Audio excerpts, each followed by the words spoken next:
for you it was clear that you were going to make Aliyah from when you were young? No. There was an idea. I was part of B'nai Akiva, and B'nai Akiva wanted the people to go on Aliyah.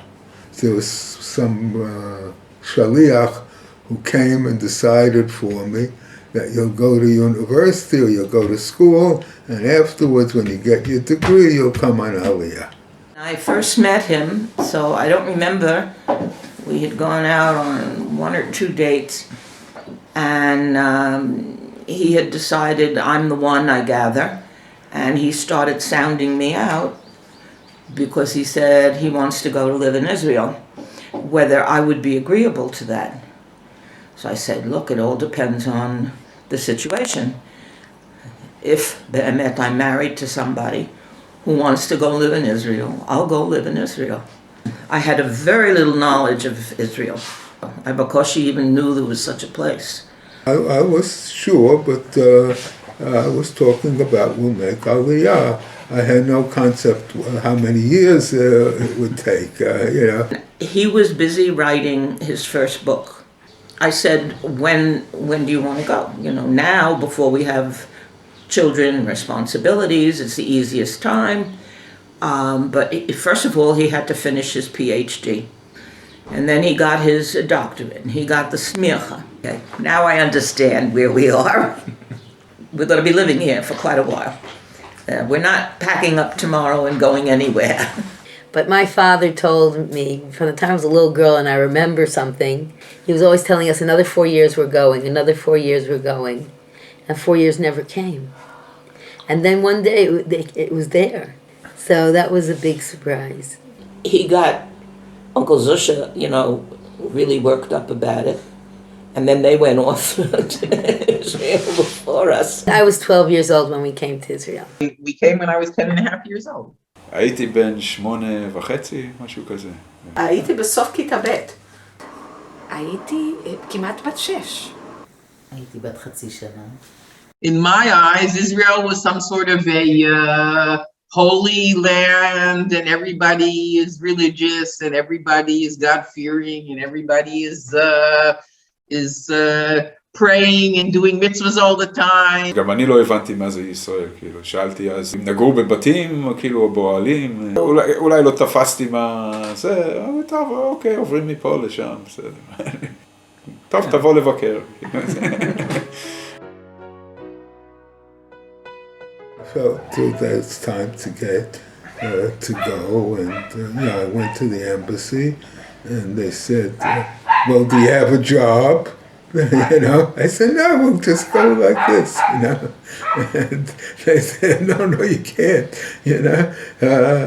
so they arranged a job for me with Israel Military Industries, so that when I come, I would have a job and be able to work and earn a living. So now the question was, we have to sell the house, but the house was not in good shape. It needed painting. The whole time we had been there in the house, nothing had ever been done to maintain it, although we kept it pretty, good and clean and so forth. So they gave me half-time jobs, which I kept and so forth, and the other half-time I stayed home and I painted and fixed up the house. And the person who was originally the agent who wanted to sell the house, so when he saw it the first time and he saw how the picture fell down, there was a hole in the wall and so forth. So he says, well, you'll sell it for $40,000 or something, it's not, it won't attract more. Okay. And then after I fixed it up, one day he came and he was shocked. He was shocked that the place looked so beautiful. The house was lovely. I said, good, we'll stay here. Why leave now? So we were having a lot of trouble. Nobody wanted to buy the house. The area was mixed. There were colored and whites. Now in America, this is a big problem. Finally, this man came along. He was an architect, colored, nice people. They put up tons of furniture for sale, And like the 2-3 weeks before we actually got on the boat, there were people coming in and out of the house, and people would buy. Towards the end, we were left with a few pieces there, and some sort of a antique store representative came in, and she just bought everything. I remember saying, oh, running around, yeah, she wants this, and then she bought them all again, and the house was practically empty. We finally got everything, arranged with the movers, plus we had to arrange for the appliances. And we decided, what did we take? We took the washer, we took a dryer, which I'm still using to this day, Baruch Hashem. And then we had to buy transformers, because I wanted to take my sewing machine, which to this day still has the transformer hooked up over there. There were all sorts of things you can't imagine. I made all the wrong decisions. I brought across furniture which was big and heavy, and I made a very big mistake. Eliu kept telling me, no, you don't have to take books in English. You don't have to take books in English. You're going to read in Hebrew when you get over there. We got over here, and I was absolutely inundated with everything, and I said, I've got to have something to read. This was my relaxation, and I didn't have anything in English. So I sent my sister a panic-stricken note. She bought books for me. I mean, it was just great. A couple of times, over the years, she sent me. That was one of my poor decisions. Anyway, so when you have to make so many decisions, you have to make some that just don't work out.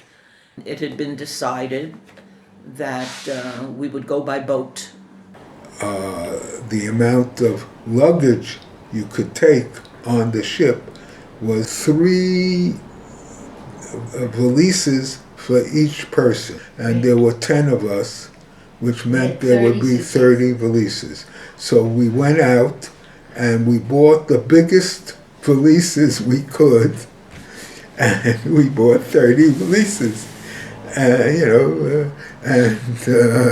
And we loaded them up with stuff. So we had a tremendous amount of luggage. And afterwards, when we came, the people in the boat, or some people were protesting that we had so much. They didn't mean this size, really. They meant an ordinary size. I took them literally. I was overjoyed. Wow, we're going on a boat. They did something for me in the school. I even, I think I don't have it anymore, but I had held on to this, this statue with a farewell on it. כתבו לי ספר וחתמו. היה לי הרבה שנים את האלבום מהילדים בגן, ובאיזושהי כיתה פשוט ישבתי וגזרתי את זה לפח. אף אחד לא עצר אותי, כי זה משהו שאני מתה לראות. אנט הדסה עשתה לנו מסיבה, ובאו הקרובים. I think even Aunt Hildy came to say goodbye. Then I think the next day we went to board the boat, which is, a big event. And we didn't know what was in for us. We got on the boat. We had to wait then because they told us there was a bomb scare. So we had to get off and we had to wait in the terminal until they let us go back on again. And that took quite a bit of time. Meanwhile, the baby was crying. That's Shalamet. And I remember my mother was upset because she didn't have enough diapers. We got on eventually, and then we sailed, and the fun began. The first boat out in April, because before that, the seas were too choppy. They were not going. Well, the seas were very choppy on this one, too. All the girls were seasick, except for Shlomet. The boys were fine, but the girls were seasick. And I suffered from dizziness the whole way across. The first week, we all felt, the girls anyhow, we felt absolutely sick. We would go eat and we would just vomit everything up afterwards. But Shalamet enjoyed the journey. She was a little baby and she was so calm, it was rocking her the whole time. She had free rocking there. הייתי תינוקת מאוד רגועה ונינוחה, שאני כנראה מאוד נהניתי מהשייט. We were in the cabin vomiting for almost 2 weeks. We couldn't even eat. We couldn't think of food. We couldn't think of anything except for the vomit. אני זוכרת, הפרסר היה בא, היינו מגיעים הכל, לא יודעת, והיו צריכים לטפל בנו, וגם אימא עם תינוק חדש, אני לא יודעת איך היא התמודדה עם כל זה, כי היינו בחדרים שונים, אני חושבת היה bunk bed. I was a drop seasick, but nothing serious. אבא שלי אמר לבנים שבנים לא מקיאים, אז הם לא הכירו, נו מה, כאילו. Try to keep track of the boys was practically impossible. They disappeared all the time, exploring. And, I mean, they were feeling good. Didn't know what they were getting up to. They had different things, you know, in other words, for Shabbat, they had special activities. With the theme of Israel, in other words, to give us all an idea of what it'll be like, you know, to be living in Israel. Oh, we played ping pong in the boat. That was something I learned. Ping pong. They had a kosher dining room. חדר אוכל שלנו בקומה השלישית, ויש עוד חדר אוכל בקומה השנייה, אבל אנחנו לא אוכלים שם. אני זוכרת את היום שהאונייה התנדנדה מצד לצד. היה מין פס כזה על השולחן, למנוע מהצלחות לעוף לרצפה. אז הצלחות התנדנדו בפנים, בתוך המסגרת הזאת. What was nice was that the last 2-3 days when we got close to the shores of Israel, all of a sudden it became spring and sunny, and the water was calm, and all of a sudden the seasickness went away. As a child, we were able to go anywhere. They had this little theater where you could watch movies. I watched movies that my mother would never let me watch. We used to sneak into the first class where they would play cards and drink liquor. It must have been about a 7-story boat, you know, with elevators to go up and down from floor to floor. It was a real ritzy hotel. אני זוכרת שדניאל נתקע במעלית. אני שנים לא נכנסתי למעליות, בגלל שדניאל נתקע במעלית באונייה. יכולנו לראות את הים, כאילו מסביב, היה מעקב, אפשר היה כאילו לקפוץ לים או משהו כזה, שזה דווקא די הטריד אותי. Then the weather started to calm down, and then they had a swimming pool on the top deck. But it was still too cold to go, and my mother didn't remember where she put the swimsuits. So since we weren't daring enough to go in our clothes, we didn't get to go swimming, unfortunately. וישבנו אומללים, להסתכל על אנשים אחרים נכנסים, ויהודית שושן קפצה פנימה עם הבגדים, ונהנתה בבריכה, וגם אחרי שהיא קפצה אף אחד לא הצטרף אליה, לא העזנו. I remember going swimming 2 or 3 times, and I enjoyed myself tons, and I don't remember that anybody said not to swim. But then, you know, chances are I didn't even hear, you know, I was just busy roaming around and feeling better. אתה ירדת איתנו לחוף ביוון? לא, אני חושב שפחדתי שהאונייה תברח. אז נשארתי על האונייה. והגענו בסוף לחיפה, ופגשנו את משפחת לנדו, ונשקנו את האדמה. There were people standing there with flags from the Sochnut HaYehudit. The officials came aboard, and we were all given the Teudat Zahut. It took time. Everything takes time, and it's, you know, difficult when you have little kids who don't have patience. But somehow we managed. Anyway, finally, we were loaded onto a bus, depending on which monoline we were headed for. With this big, giant bus, a whole bus just for our family. That was amazing. And then they had to get all those 30 suitcases onto the bus. And here we are riding along in the middle of Yenemzelt. It didn't look like... I mean, you know, where are the houses? Where are the people? Anyway, we finally made it to the Monoline. And we get the shock of our life. It's like this backward place. And they showed us to our quarters there in the back. And then they gave us 2. But in between us, I think it was a Russian family, but I'm not sure how many people. I think it was only 2 people or 3 people. Anyway, so we put the 4 girls there. We had the 3 boys with us and Shalomit. So it was, the girls were supposed to be in charge of themselves. We got to have like our own little cabin, and it was a door away from my parents, so we could do whatever we want. However, we soon discovered that Israel has jukim, and they fly. The Sochnut beds that with this mattress weren't comfortable at all. And there was no room for all of us to eat together in that tiny little kitchen, let alone cook something. And they signed me up for the Ulpan. They signed up all the kids to be in some school. I couldn't concentrate. I didn't understand what was going on. I felt all out of it. And I said to mommy that I'm not going to school. And she said, okay, just, stay at home.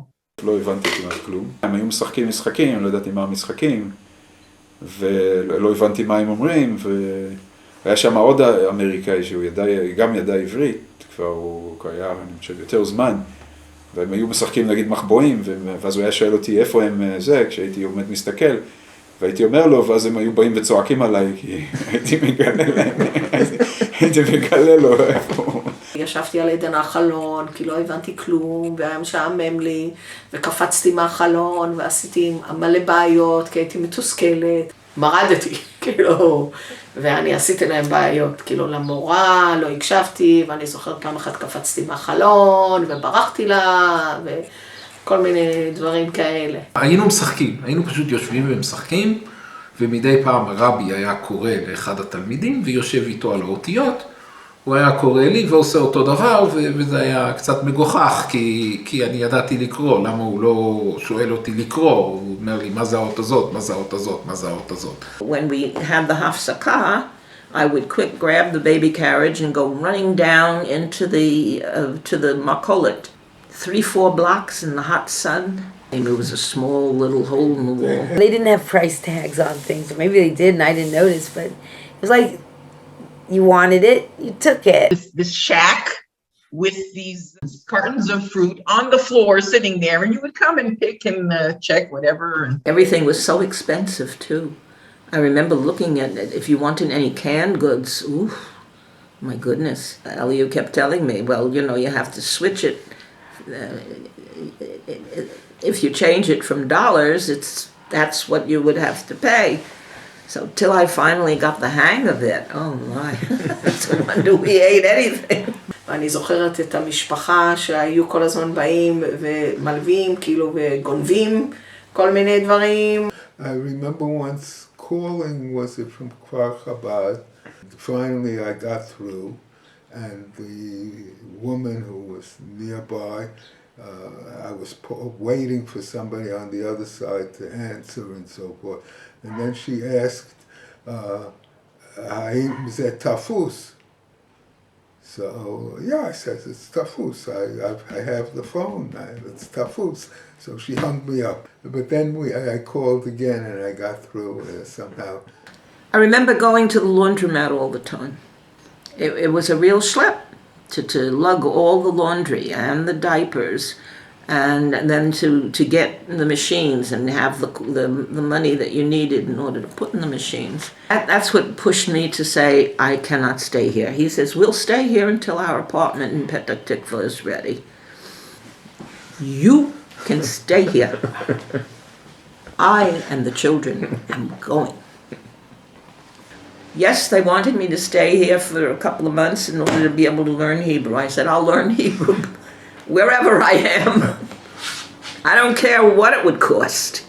We moved. The lift came shortly after we arrived.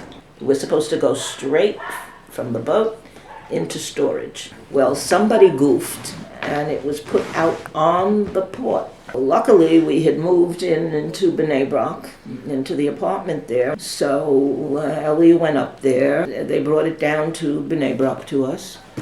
So it was great. B'nai Brak, and I was very lucky. Since my father knew Hebrew, he was able to sit with me and translate text upon text upon text. He had one of the girls who lived not that far from me to do homework with me. So especially when I had to copy a lot, she would do the answers and I would copy them. How else do you do homework? ושם ממש לא היה טוב. אבא שלי רצה דתי, והוא לא הבין את הזרמים השונים. אז בגלל זה הוא הלך לבני ברק ושם אותנו בבית יעקב, בית ספר דתי, אבל זה לא התאים. לנו היה טלוויזיה בבית, אנחנו לא התאמנו להם. ולא היה נפש חיה בבית יעקב הזה שידעו לדבר איתי. אני זוכרת שיום אחד הייתי כל כך כועסת ומתוסכלת, שלקחתי את כל התיקי אוכל של הילדים בכיתה, וזרקתי להם, והרבבתי להם, לא יודעת, משהו כאילו, וואו, איזה אקט.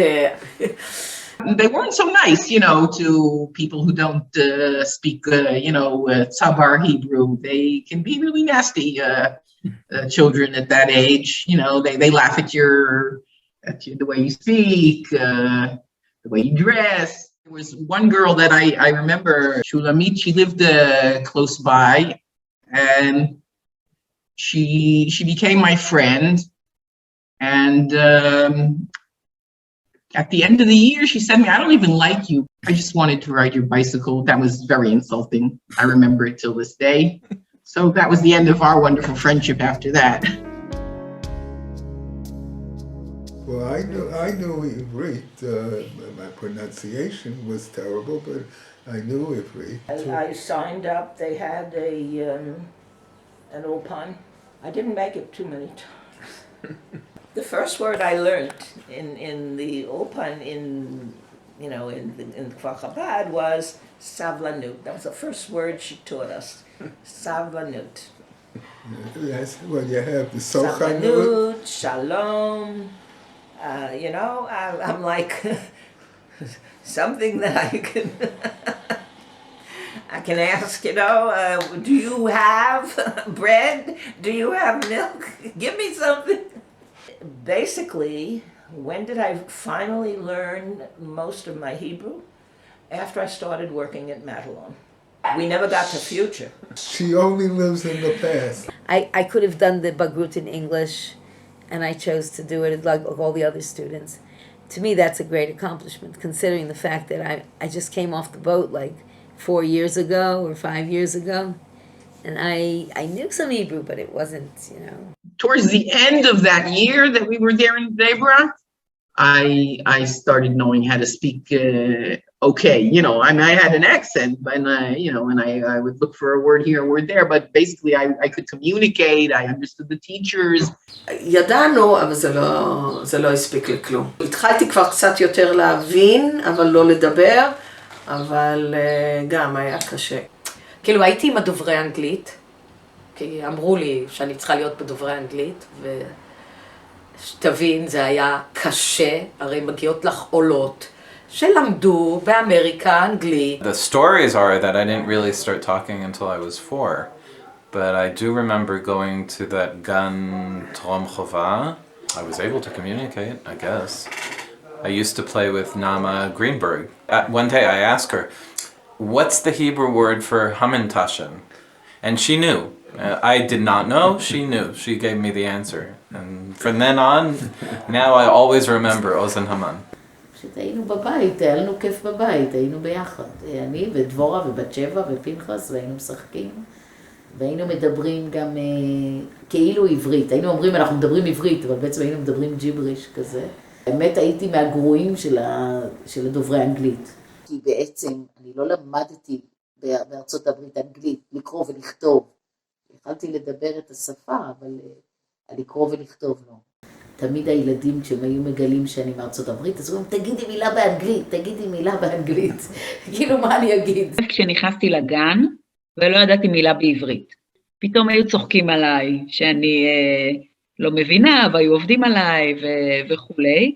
היה לי נורא קשה גם ללמוד בכיתה א' עברית, לא הצלחתי להבין את השפה הזאת, ממש היה לי קשה, ואני זוכרת שכמה שנים כאילו חשבו שזהו, הלך עליי, אני כבר לא אקלוט, ואז קלטתי, ויאללה, ואתה רץ עם זה.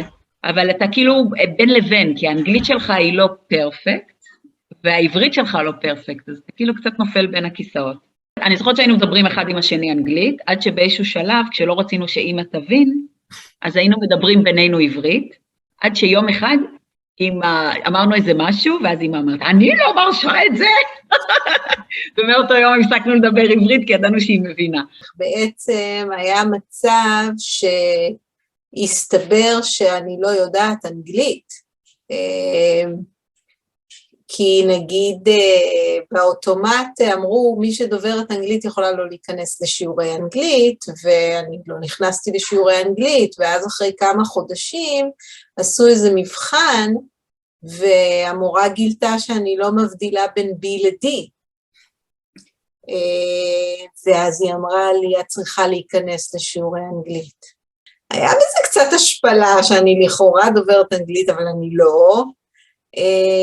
אבל בדיעבד אני שמחתי להיות וללמוד כמו שצריך את האנגלית. אני זוכר שפעם חזרתי מהגן, זה היה ממש בהתחלה כשהתחלתי את הגן, ושאלתי באנגלית, אני חושב, למה הילדים לא יכולים לדבר כמוני? כנראה היה לי יותר קל באנגלית. עם הזמן הרי פיתחנו איזושהי שפה בין האחים של היברש. עם ההורים היינו מדברים אנגלית, אבל בין האחים אז היה לנו כזה מין עברית אנגלית כזאת.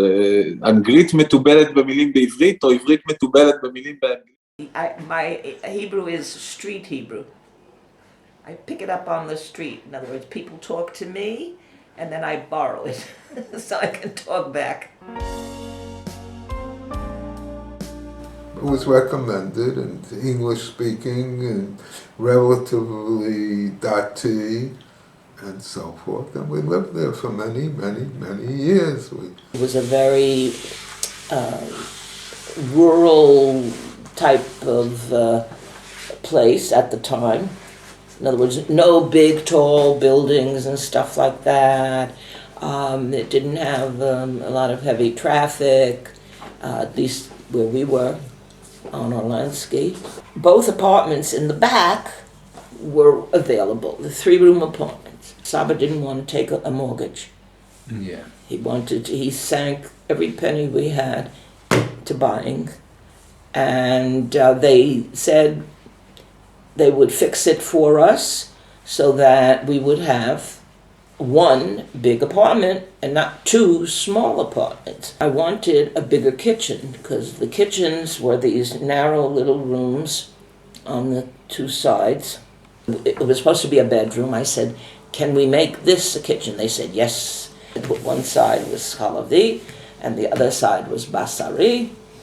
And they had made it very nice. לא הייתי רגיל כאילו למנטליות ולהתנהגות וכל זה. הם היו יוצאים להפסקה והולכים מכות ואני לא הייתי רגיל לזה. באיזשהו שלב החלפתי כיפה, אמרתי, עברתי לכיפה סרוגה כמו הילדים ולא הכיפות הגדולות מבעד כאלה, שכאילו לא לבלוט, שאתה לא רוצה שאתה רגיש שונה. הייתי עולה חדשה, בפתח תקווה זה היה, והייתה מורה למלאכה, והיא הייתה קצת מלאה, כל הבנות קראו לה קופטה, ואני חשבתי שזה השם שלה. ובאיזשהו שלב הצבעתי ואמרתי, המורה קופטה, וקיבלתי עונש, ואני לא הבנתי למה. ואחר כך הסבירו לי שלא קוראים לה קופטה. אני זוכרת את זה ואני לא הבנתי מה עשיתי? אני ומלאכה, עכשיו שתבינו, לא הולך ביחד מאז. בחודש האחרון עברנו לפתח תקווה והכניסו אותי לאלף, ושם פתאום היה מורה שיושבת ועובדת על העברית ולעולים מקבלים אותי, פתאום מתחילים להיות חברות, אני מתחילה לדבר את השפה. כשלקחו אותי לגן בגיל 4, 4.5, משהו כזה, אז ממש איזה חצי שנה הייתי בוכה כל יום, והיה לי מאוד קשה, כי לא הבנתי את הגננת יהודית, אז הכניסה אותי לחדר חשוך, וכאילו אחד החדרים של הגן, שאני אפסיק כבר לבכות. אני זוכרת, כי זה טראומה. הגננת אמרה שאני מפטפטת המון, כי פטפטתי, לא הבנתי מילה, אז הייתי מקשקשת, כנראה, ואז היא כל הזמן הייתה מענישה אותי, והייתה סובבת לי את היד, מעיפה אותי למרכז הגן, שהיום כאילו נראה לי הייתה בכלא. ואת שולה הייתה סוגרת, שולה הייתה בוכה המון. שולה הייתה, כאילו ההתמודדות של שולה הייתה הפוכה, היא הייתה בוכה המון, ומרוב שהיא בכתה היא כבר לא יכלה לסבול את זה, והייתה נועלת אותה במחסן, באותו גן. בהתחלה, בתור ילד, מאוד התביישתי במבטא האמריקאי שלי. אז היה תקופה בהתחלה שהייתי מנסה לדבר כמוהם. I tried to speak like this to my friends. כי אתה יודע, אתה לא רוצה להיות שונה, אתה רוצה להיות חלק מהחבר'ה. In Petah Tikva, there were no jobs that I could handle, no matter what I took. They automatically assume that you're going to be absent a lot, late a lot. Afilu, when I went that time to Madelon, and Mrs. Madelon interviewed me, she was hesitating when she heard how many kids I had. Because, how am I going to manage it? I said, I can. They hired me, and it was great, you know. I managed to get to Petah Tikva. I made it quite clear that Friday is, I don't work.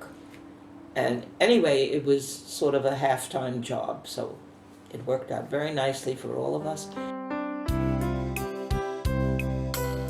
I had a very idealistic outlook and felt that, you know, we're going to come over here to Israel and everything is going to be really lovely. There's no such thing as robberies and killings, and because this is Israel, these are all Jewish people. Well, did I get a culture shock there. שהיו גונבים לנו, אם משאירים משהו למטה זה נגנב. אצלנו במשפחה כאילו זה היה ברור מאוד ההיררכיה, כאילו כבוד לאבא ואמא, וזה מאוד מנומס, מאוד בבקשה, לא להידחף. אם יש טעות, אז לבקש בבקשה, לא מגיע לי, כאילו. זה היה לי, זה היה שיח אחר. התרבות היא אחרת, היא שונה, היא החוויות חיים שלנו, הצבא, הקולקטיביות הזאת, הישראליות, הדוגריות מצד אחד, ומצד שני אתה גם מבין מאיפה באים לך כל מיני ניואנסים אמריקאים כאלה של לתכנן מראש ולעדן דברים. גם, שמה בכלל אתה לא תדפוק בדלת של מישהו ותשאל אם רוצים לבוא אחד לשני, אתה תתאם את זה מראש. כשאימא שלי מצאה את דוקטור קאנן והייתה מבסוטה עד הגג שיש לה רופא דובר אנגלית שהיא יכולה ללכת אליו, אני לא הבנתי מה העניין ומה הסיבה ומה היא צריכה את זה. בסדר, היא רוצה את הרופא הזה, שבסדר, נלך לרופא הזה, אבל אני לא צריך רופא דובר אנגלית. I was afraid to walk into Stama store. You know, if you go in the shopping center, well, they had little stores one after the other. You didn't have these big shopping centers. If I wanted to walk into one of these stores and somebody would come up to me, you know, I don't know what they're telling me. I don't know how to ask them, you know. I'm afraid to open my mouth. They'll hear my American accent. It was very difficult to make friends. You had to learn how to drive and what the signs were different. It didn't give you the name of the road. So this was bothering me. I wanted to know what the name of the road was. People were not too friendly. It depended. They heard the American accent and, you know. Now, and one culture thing that was really, really shocking was the lice. In America, we never got lice. Anybody who got lice, it meant they were dirty and they didn't take good hygiene. Okay, they didn't take care of themselves properly. And here in Israel, it's like in everybody's head. And so when we got lice, I was devastated.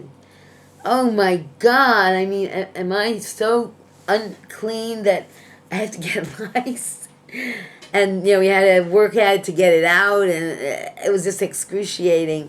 אמא לא ידעה כל כך איך להתמודד עם זה, אבל המזל שלנו, הקטנים, זה שהיה את האחים הגדולים. אז אחרי שעדינה ראתה שאמא גזרה לי כל שערה שהיה בקינה, עדינה התערבה, וכל פעם שהיה לנו קינים, היא סרקה אותה. I went to Tel Aviv with the kids to show them Tel Aviv, and we were walking. We walked over to Allenby, and there was a cafe, and there were a bunch of men sitting out in front of the cafe. And here I am marching by with 8 kids. And right away, you know, that was the main question that used to be thrown at me. Are they all yours? So I said yes, you know. And they heard my accent. And so the guy ran into the kiosk there, comes out and gives me chocolate for the children. I said, no. I was like, I can't take the food from people. I don't know these people. He said, no. He says, you know, welcome to Israel. So I remember that, you see, because it was so unusual. אמא לא הייתה מוכנה בשום פנים שנישן אצל חברים וחברות. זה היה משהו מאוד מקובל אצל ישראלים, ללכת לישון אצל חברה. אבל אני חושבת שאצל אמריקאים זה לא מקובל, גם לא לסמוך על השכן, וגם לא, כאילו אתה לא יודע משהו על הבית האחר, אז... There was more freedom here, especially with the hitchhiking. Oh, that was, you know, I told everybody, no, and you all did it. Very dangerous. In America, you just wouldn't do that. I didn't know anything about the army until the Yom Kippur War. I was outside with the baby carriage and some of the little kids, and someone was davening in Yeshurun, the minyan there. And then And all of a sudden the sirens went off and people started running from all sides. And I'm standing with the baby carriage and the kids. And somebody said to me, come quickly, you gotta go to the miklat. And I just looked at them, I didn't know what they wanted.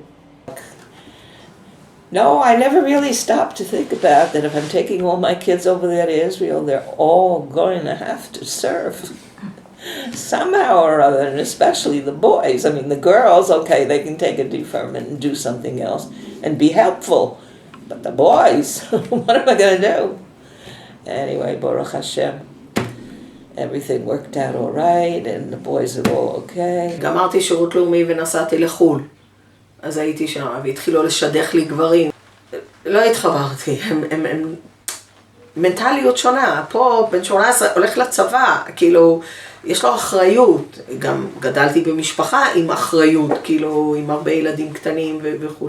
שם הם מדברים איתי על שטויות, ולא יודעת, לא התחברתי לגברים שם, לגמרי. אז בסוף חזרתי. אני פעם דחיתי הצעה בגלל שהיא הייתה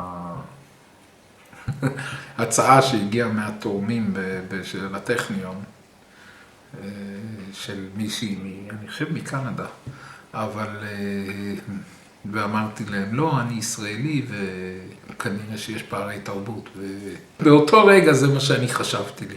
האמריקאיות לא התחברתי אליהם בכלל. הם היו...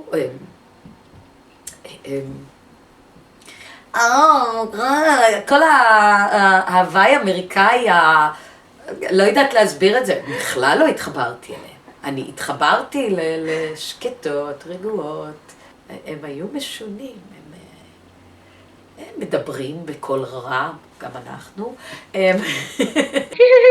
כזה. שואו, וזה, ואנחנו לא כאלה. כאילו, כל הדאווין, ובגדים חדשים, ותראי מה קניתי, ומה עשיתי, ולא יכולתי להשתתף בתחרות הזאת, אז פרשתי. מבחינת התודעה שלי, האחים שלי היו ישראלים. אבא שלי היה אמריקאי, אמא שלי אמריקאית, אבל האחים שלי, כולם היו ישראלים. You guys were all telling stories about what it was like, the boat, and living in the States was like. But to me, I didn't remember a thing. So I liken it to a situation where someone like stole a piece of my tribal memory. It was like taken away from me. Like everyone remembers, but I don't remember a thing. לא שומעים שאני אמריקאי ולא שומעים שאני באנגלית, שאני לא אמריקאי, אבל בפנים אני כל הזמן יודע שאני באיזשהו מקום בין העולמות. שדווקא אבא ואמא לא היו אמריקאים, זאת אומרת, הם עזבו את ארצות הברית, ומבחינתם, זהו, אנחנו בישראל. הם לא ניסו לשמר, שזה שונה מאמריקאים אחרים, אני חושבת. She always said that that I promised her that when we come to Israel, we'll have our own house. And up to that time, even if we had our apartment, it wasn't our own house. So eventually I gave in and we began looking in different places. So we bought the lot and we eventually got done. We live in a house. Even with all the imperfections, it was a good investment. Religious-wise, do you think we the children would have come out differently if we grew up in the States? Oh yeah. Oh yeah. You all remained religious. I think my parents made a very smart move at that point, because especially that we went to, places like Kfar Chabad and Bnei Brak, that really put me into, okay, this is religion, don't forget it, But in a good way, in a nice way. It gave, nice memories. תסתכלו על קרובי משפחה שלנו בארצות הברית, ואיפה נגיד הם גרים, והילדים שלהם גרים, והמרחק, והכמות פעמים שמתראים בשנה. אני חושב שאם הייתי היום גדל בארצות הברית, הייתי אחר לחלוטין. ואני לא בטוח שלטובה.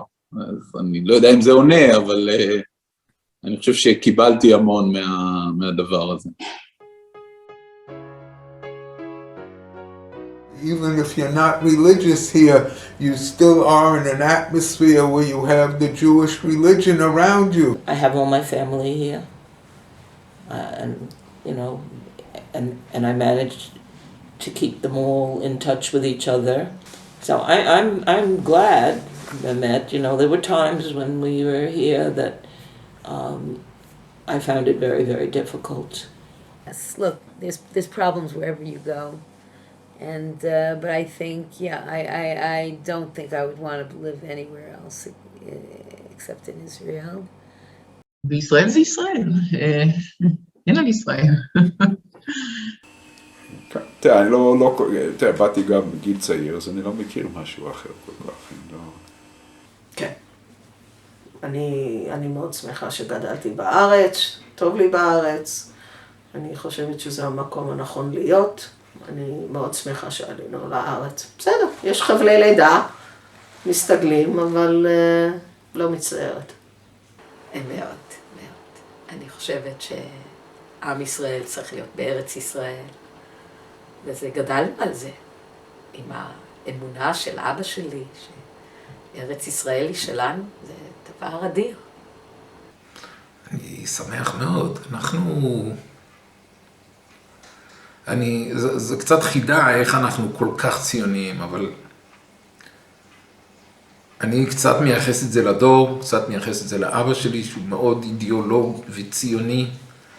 שמח מאוד שאני גר בארץ ישראל. אני תמיד אומר שהקושי לעלות לארץ גדל אקספוננציאלית עם הגיל. אני הייתי בן 4, כנראה שהקושי היה מאוד קטן. אני זכיתי שהעלו אותי לארץ לפני ההתמודדויות, ואני ישראלי. When I think about it rationally, I'm not at all American. I'm not exactly 100% Israeli either, if you want a stereotype Israeli mentality. But like I said, I'm the best of both worlds. So by just being here, that gives meaning to your life. אני לא יכולה לדמיין את החיים שלי במקום אחר חוץ מבארץ. זה נחמד, זה כיף ללכת ולטייל בחו"ל, אבל לא הייתי רוצה לגור בחו"ל. לא הייתי חיה היום בארצות הברית. מה יש לחפש שם? אין כמו בארץ בעיניי. כן, לא הייתי רוצה לגור בארצות הברית. זה שבאנו לארץ נתן לנו הרבה הזדמנויות מבחינה חברתית וגם מבחינת גם קרבה אחד לשני. באמת מהלך מדהים וכל הכבוד להם, מעריך את זה מאוד ותודה גדולה. באמת, I want everybody to understand that they are so lucky to be here, to be born here, to know that this is their country, and they have this country who they will work for, but who will also protect them. You never know what will happen in the future, but I sincerely hope that everybody in the family will continue to give of their best to help keep Israel strong, and that they should be proud of the fact that they're here and they're Israelis.